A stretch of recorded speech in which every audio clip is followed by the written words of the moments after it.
And we are live. Hello, everybody. Thank you so much for joining us. And thank you, K.E. Andrews, for joining us today on another Indie Author Live Chat. I'm so excited to have you here.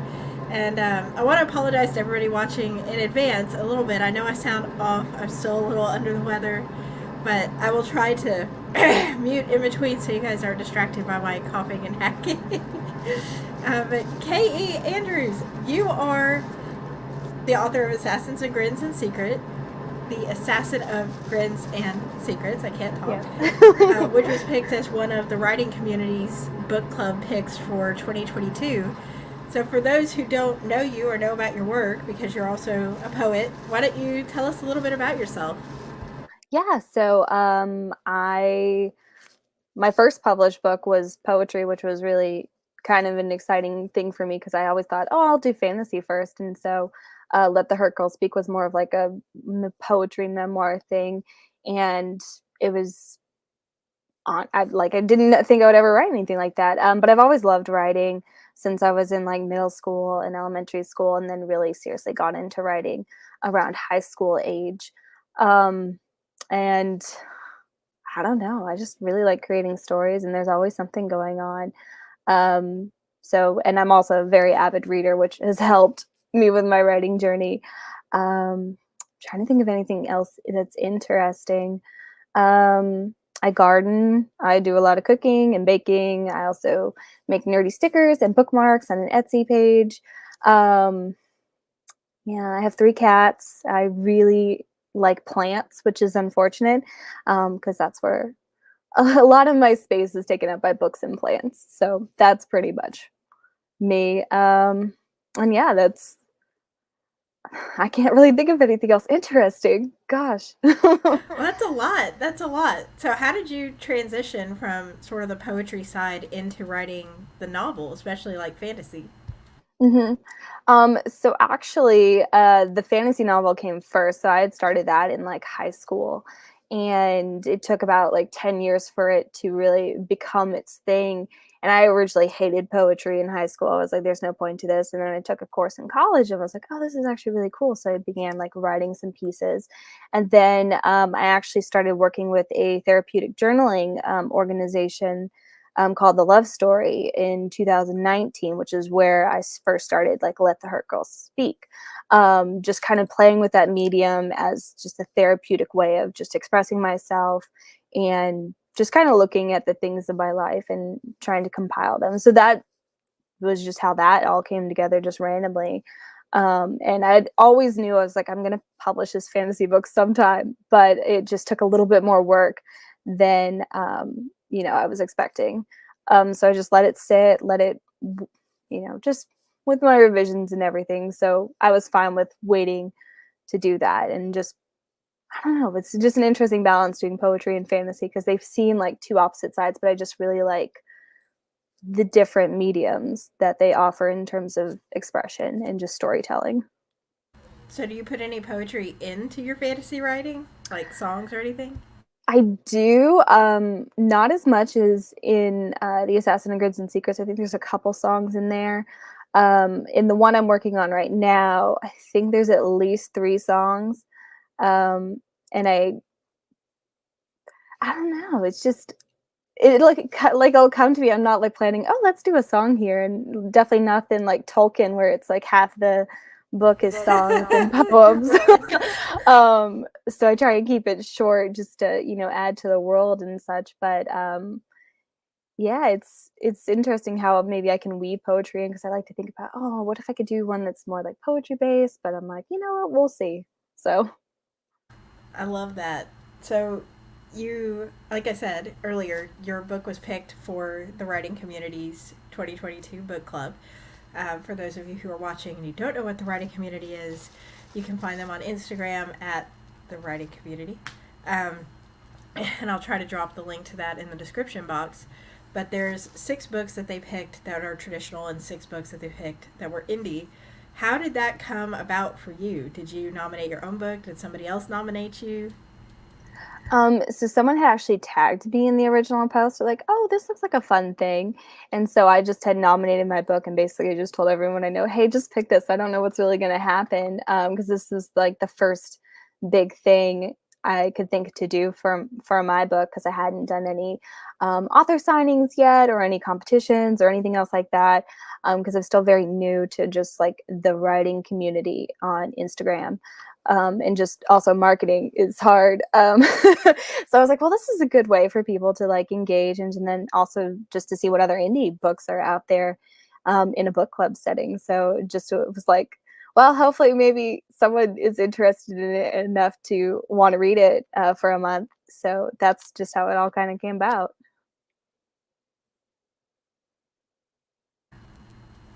Sorry, I'm dropping the link in here. If you're watching live on Facebook or on YouTube, I dropped the writer communities link in there in the chat. And if you're watching on Twitter, you'll have to jump over onto one of the other two because I can't drop links in Twitter. But there's a lot of great authors that they've picked this year. I know they've already done Matthew Romeo's The Maven Knight. And I'm blanking a little bit. All the Yellow Posies was on there. Several different genres, not just fantasy. Are represented. So, what is next for you in the writing world now that you've got a couple books about poetry out, you've got your fantasy book with The Assassin of Grins and Secrets. Are you working on more of a series in that vein, or is there something new coming? Um, so what I found out about myself is I really can't work on multiple projects at one time as much as I would like to, but there's so many projects. I am working on the sequel to The Assassin of Grins and Secrets. It's called The Woman of Steel and Scars. So that one I also kind of wrote at the end of high school. So being able to actually revisit it now that I've made like all these changes to the first book is both a daunting and very exciting task, which is why it's taking me so long to do revisions this year. I was very optimistic. I thought, oh, I'll have it done by March, and it's clearly not March anymore. So with that one, I'm hoping, in the next year or so, just to get it ready to publish. And I'm also working on another fantasy book called of Hills and Heather or Hills of Heather and Bone, which is more of like a Scottish-inspired Celtic fantasy with necromancy in it and some other different forms of magic. So it's very different than what I've been writing for like the past 10 years. So those are like the two main ones I'm kind of going between. And there's a couple different little poetry book ideas I have kind of working on in my spare time, but that's pretty much the main ones I'm working on right now. It's a lot, and a lot of different genres. I love sort of the tie-in together. I know we've got some people watching, so we are doing this live. If you're watching and you have questions, please feel free to drop them in the chat and we'll answer them. I have a couple pre-submitted questions that we'll do first. The one is, how did you get into writing? And it sounds like because you wrote The Assassin of Grids and Secrets in high school, you've been writing a long time. So how did that come about for you? Um, I really want to say like end of elementary school, beginning of middle school. I got really into anime, so I started doing fan fiction, which was just a really fun thing, and all my friends were doing it, and I was just like, okay, let's see how I can maybe do some writing just for fun. And I had started a series that I thought, oh man, this will be like a #1 bestseller. It'll be really great. It did not ever really make it off my computer, which was fine, but it helped me like just kind of explore like what does it mean to create a plot? What does it mean to create characters? And also growing as a writer, getting to track those changes from just scribbling in a notebook to actually writing 300 plus pages on a laptop. So really pretty much middle school was where I really started like doing a lot of writing. And then high school was where I was like, okay, that other series, yeah, there's no point salvaging it. So let's start something new, something I haven't seen in writing maybe before. It's like, let's try and write a book that I want to read. And that's really how it got started. I love that because I hear that so much that it starts with fan fiction. Mm-hmm. If you're a young writer, it seems like a lot of us start with the fan fiction. And I know DM Sontag said on hers that she just takes her fan fiction and keeps rewriting it until there's not really much left of what the original was, and she's got her own book. So do you still write fan fiction? Is there a chance you'll ever release any of it, or is that sort of like not obviously for money, but like newsletter subscriber perk or anything? Oh, I don't know. So actually, the only other fan fiction I've written recently was for other writers in my writers group for their stories. So like they did some of that for my story, and so it was just like writing fan fiction for our own books, which is also like a secret wish of all of ours. Is you've made it when someone else is like doing fan art and doing fan fiction for your own writing. So it's like, well, at least we have that for each other. So that was the most recent one I've done, and I honestly don't know if I'll return to it. Sometimes I I remember my old fan fiction account. I'm like, I hope no one finds this. And if anyone is able to, that's some very impressive detective skills. So sometimes I think about it and I'm like, that was actually a pretty fun story to write. So I think if I was going to write fan fiction, it would probably be for other writers of just like, this is what I would like as an additional scene kind of thing. So that's really the most recent stuff I've done. Mm-hmm. So I know that your name on your book right now is K.E. Andrews, and I think I saw on your website a little bit about how you said you weren't sure how you were going to do your name originally. Is it because fantasy is a harder genre to get into as a woman writing that you did the K.E., or is there another meaning behind it? It's partially that, but I also just liked how it kind of looked as opposed to just Katie Andrews. I could have done Katherine Andrews and it would have looked fancy, but I always remembered seeing like I think it was VC Andrews who did the romance series. And I was like, oh man, this is where I would be kind of like right next to her in terms of like on the bookshelf. So I just thought it like had kind of that fantasy vibe to it of authors where, you don't really know like, oh gosh, who's wrote this until you look on the back. So it's just like, oh man, this just sounds like a little bit of mystery added to it. And I just like the way it looked.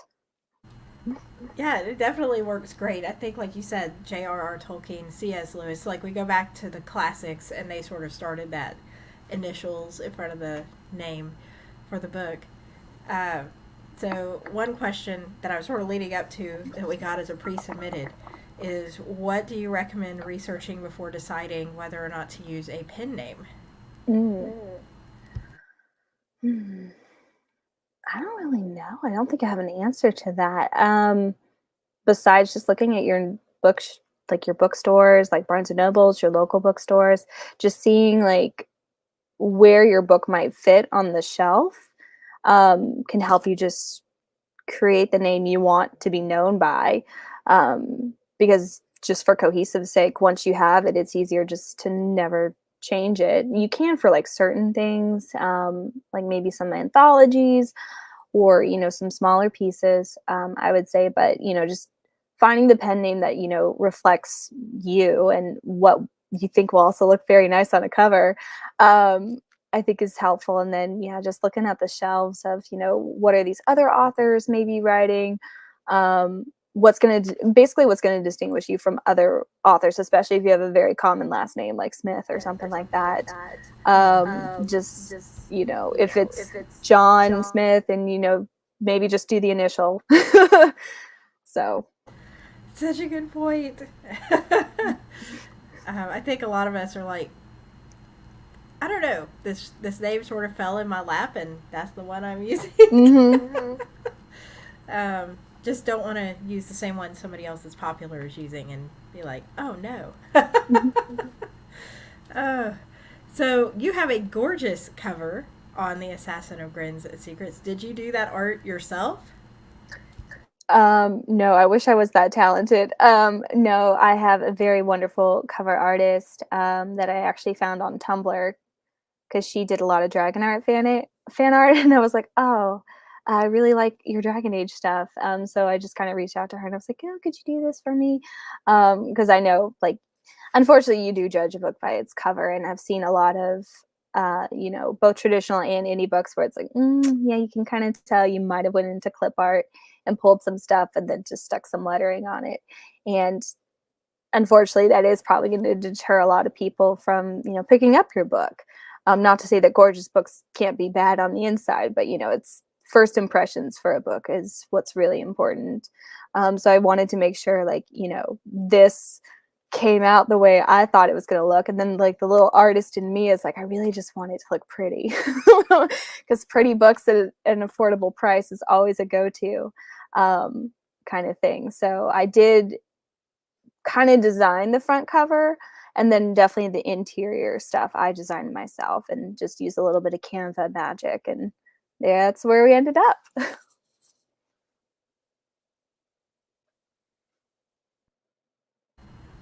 Sorry, I lost my mute button there for a second. So you did use some Canva, which I think is really interesting.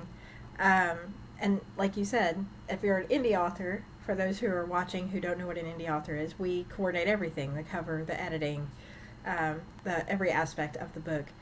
And I've heard a lot of authors ask starting out, can't I just throw it in Amazon Template Maker or use something like Canva?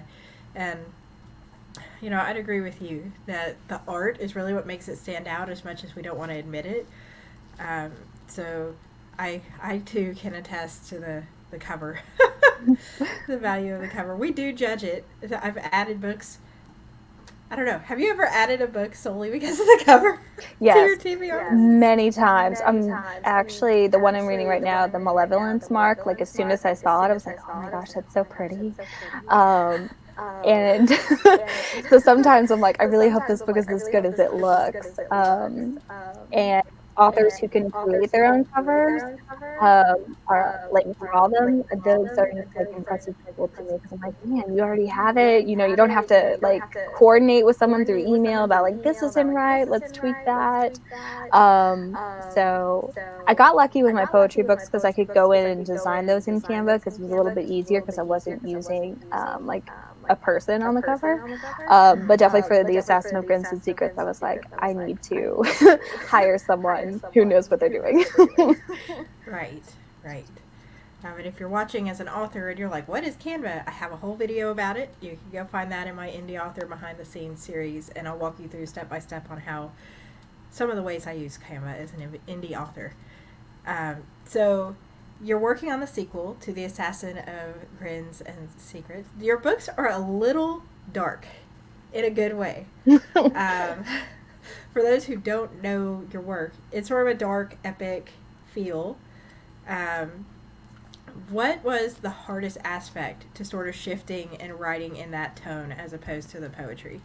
It was definitely kind of towing the line between Game of Thrones and maybe some of the other fantasies, because it was like some of the things I wanted to talk about with this character, I'm like, they're not easy to talk about things, but I wanted to, you know, not make it so dark that it's just despair and there's no happiness, and just I wanted just to see like how gritty we could get without it being just super overwhelming. It just provided me a lot of just room to like express these characters in a world that's, you know, that's not necessarily a happy world, and they don't necessarily have happy lives. So sometimes it's like, this is getting a little bit dark. We need to maybe step back and sprinkle in just a little bit of hope into that.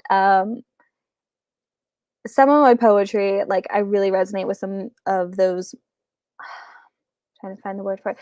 I want to say more like negative emotions. They're just sometimes easier to write because it comes from an emotional place. So those scenes were a lot easier to write in that sense, even though it wasn't necessarily something I had, you know, experienced in my life. It was just like, how can I not shy away from these topics, but still kind of express them in a way?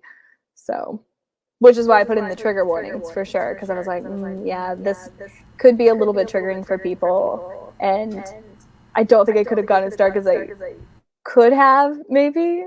So it was just like, what is okay for this book? So with that being said, is it more young adult? Is it more new adult? Do you classify it more as just adult? I originally thought it was going to be more new adult because you don't really see that marketed. I think the first time I ever heard it was in high school and then early college, and then it just sort of dropped off what I felt was the face of the earth. Age-wise, most of the characters, well, Ramesses and Serene are more new adult, I would say. But some of the things I'm like, above 18 and adult is probably where this should be. Yeah, And as a new adult dark fantasy author, I'm like, yes, bring on more new adult dark fantasy. That's for that 18 to 23 range a lot of times. It's a good transition from the young adult, sort Hmm. of rosy eyed glasses in a way. I mean, there's obviously the Hunger Games and things like that in the world, but Hmm. yours, I think, is a good go between for that, stepping out of young adult, but not quite into full blown adult dark fantasy. Yeah. Either one.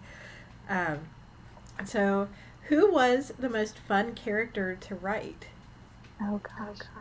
So hard. I want to say, I love all of my OCs equally. Um, but it's like it's a toss up between like Uriah and Serene. Um, just in terms of Uriah, it's like he's a little bit more difficult to write because I didn't want it just to be one dimensional. He's upset all the time. Just really trying to figure out like what else is there to him that would maybe go against some of the tropes that sometimes are in fantasy. And then Serene definitely was exciting because I've never written a character with synesthesia before, and there's not really a whole lot of literature that expresses that. I think Mango Shaped Space, which is middle grade, that was like the first experience I had with a character that could see color or sounds as colors. And so I was like, let's try and figure out how to write this in a way that's not maybe overbearing and annoying, but still shows like this is how the character is seeing the world. So really it's a toss up between them, and just they were just fun to write and then just flesh out of like, there's so many more layers I want to add to them. So it's, someone's going to see them in a different way. And then as they progress, it's like there's going to be more that's going to be revealed. So really, those two were the favorite. And I love that you have the diversity in there, like you said, that it's so rare. Um, did you have to do a lot of research to that effect to get it like on point, or Oh, yeah. So much research, so many folders of just random things that I thought maybe I would need. It's always like, you do an hour's worth of research from maybe two sentences in your book, but it's like sometimes those two sentences are what really makes the world. So yeah, just researching different cultures, different, characters. For synesthesia, it's a little bit hard because it's, something that not everyone else is seeing. So really the best thing I could ever see was like TED Talks on people who had this way of seeing the world, and also some art that I'd seen because that was like the first introduction to it. And just like, what is this going to look like? Even though, there's really no clear cut way to write this. And then just exploring different cultures and what that might look like in a fantasy setting. How much can I take from the real world? And then also how much can I, make my own while still being, recognizable to the reader. So yeah, it was a lot of research and still doing a lot of research. A lot of fun travel videos, I would say, was like the best part. And then I was like, man, I really want to travel because I haven't been to that part of the world yet. It's obviously a little bit more difficult to go there. And then also just I'm not not built for the sun, unfortunately. So that's where Uriah and I very much relate, being in a hot climate kind of thing. So yeah, it's a lot of research, and still doing a lot of research for book two just to refresh myself and then make sure, what I'm talking about is still cohesive. I love that you put the effort and time into it. I've heard a lot of authors say, oh, well, this is a fantasy, so I can make it however I want it to be. And there's just something so rich about the world when someone creates something with that extra step. And you're like, oh, they know what they're talking about. So, why did you decide to sort of set it in that part of the world? Or are you, like, did it just happen? Um, so originally when I first started it, I thought I was going to do more of like a Western kind of world, and I forgot like what point I was like, that's boring. Let's try something else. And for some reason I've always liked Morocco, and just I want don't want to say aesthetic of the world, but just like the country itself is so rich and vibrant, even in a desert. And I've always loved that. And I was like, you know what? I don't see that a whole lot in fantasy, or if I do, it's portrayed in not a great way.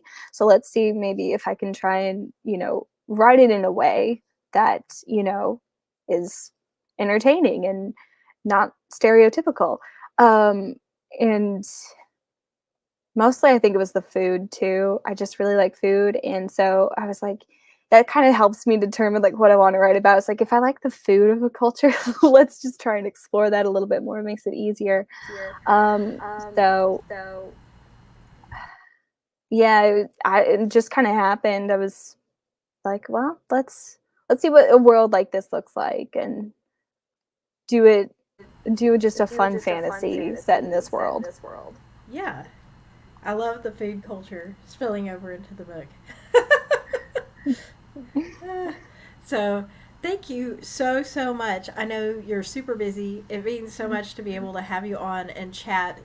Your book has been on my to be read list so long, and I'm so excited to finally be reading it. So, if you're watching and you haven't read it yet, you can definitely grab a copy at the link in the description box.